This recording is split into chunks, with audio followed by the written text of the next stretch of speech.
పవన్ కళ్యాణ్ ఒకవైపున గ్రౌండ్ లెవెల్‌లో ఈ నాయకులు, కార్యకర్తలతో కూర్చొని మాట్లాడతా ఇంటర్నల్ మీటింగ్స్ పెట్టుకుంటా, ఓ పక్కన చంద్రబాబు గారితో ఈ పొత్తులకు సంబంధించినటువంటి అంశాలు మాట్లాడుకుంటా, అటు భారతీయ జనతా పార్టీతో పొత్తుల గురించినటువంటిది మాట్లాడుకుంటా ఈ పనిలో ఉండిపోయారు.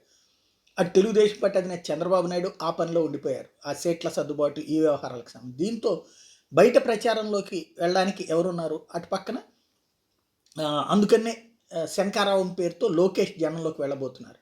అదే సందర్భంలో ఇక్కడ పవన్ కళ్యాణ్ తరపున నాగబాబు జనంలోకి వెళ్తున్నారు. రోజు ఇప్పుడు ఉత్తరాంధ్ర ప్రాంతంలో పర్యటిస్తున్నారు.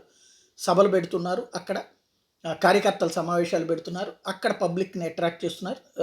జగన్ సర్కార్‌ని దించాల్సిందే, అది మహిషాసుర ప్రభుత్వం, దాన్ని దించాల్సిందే లాంటి స్టేట్మెంట్‌తో, ఎందుకంటే ఆయన సెలబ్రిటీ, ఆటోమేటిక్‌గా ఇమేజ్ ఉంటుంది. ప్లస్ పవన్ కళ్యాణ్ గారి సోదరుడు అన్నటువంటి ఇమేజ్ కూడా ఉంటుంది. ఓవరాల్‌గా ఆయన ఇప్పుడు దూసుకెళ్తున్నారు.